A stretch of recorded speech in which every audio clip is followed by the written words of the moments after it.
Hello friends, Ramya வீட்டு சமையலுக்கு உங்களை வரவேற்கிறேன். இதுவரைக்கும் ரம்யா வீட்டு சமையலை சப்ஸ்கிரைப் பண்ணாதவங்க சப்ஸ்கிரைப் பண்ணிக்கோங்க. நாம் இப்போ பார்க்க போகிறது நண்டு ஆம்லேட். இது ரொம்ப சிம்பிளான ஒரு ஆம்லேட் தான். அதை எப்படி செய்யலான்றதை வாங்க பார்க்கலாம். ஒரு கடாயில் ஒரு 3 டேபிள் ஸ்பூன் எண்ணெய் சேர்த்துக்கோங்க. பச்சை மிளகா 2 பொடிசாக நறுக்கி சேர்த்துக்கலாம். வெங்காயம் ஒரு 100 கிராம், அதையும் பொடிசாக நறுக்கி சேர்த்துக்கோங்க. கண்ணாடி பதம் வர வரைக்கும் வதக்கிக்கோங்க. இந்த ஸ்டேஜில் தக்காளி ஒரு 100 கிராம், அதையும் இந்த மாதிரி பொடிசாக நறுக்கி சேர்த்துக்கோங்க. எல்லாம் நல்லா பொரிஞ்சு வர்ற மாதிரி வதக்கலாம். உப்பு தேவையான அளவு சேர்த்துக்கலாம். ரொம்ப மசிஞ்சு வரக்கூடாது, எல்லாம் கொஞ்சம் பொரிஞ்சு வரணும். அதுக்கு நீங்கள் எண்ணெய் கொஞ்சம் தாராளமாக சேர்த்துனீங்கன்னா இந்த மாதிரி வரும். மிளகுத்தூள் 1/4 டீஸ்பூன், மிளகாய்த்தூள் 1/4 டீஸ்பூன், கரம் மசாலா 1/4 டீஸ்பூன் எல்லாத்தையும் சேர்த்து கலந்து விடுங்க. மசாலா நல்லா சேர்ந்ததுக்கப்புறம் நண்டு ஏற்கனவே வேக வச்சு இந்த மாதிரி ஃப்ளெஷ் மட்டும் தனியாக எடுத்து வச்சுருக்கிறேன்.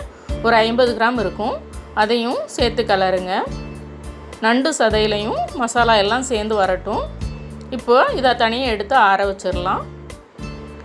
முட்டை ஒரு 3 முட்டை அடித்து வச்சுருக்கிறேன். பச்சை மிளகா 1 நறுக்கி போட்டுக்கோங்க. வெங்காயம் ஒரு 50 கிராம் அளவுக்கு போட்டுக்கோங்க. ஏற்கனவே நம்ம வறுத்து வச்ச நண்டு மசாலாவையும் இதில் சேர்த்துடலாம். மிளகுத்தூள் ஒரு 1/4 டீஸ்பூன், உப்பு இது எல்லாத்துக்கும் தேவைப்படுற மாதிரி சேர்த்துக்கோங்க.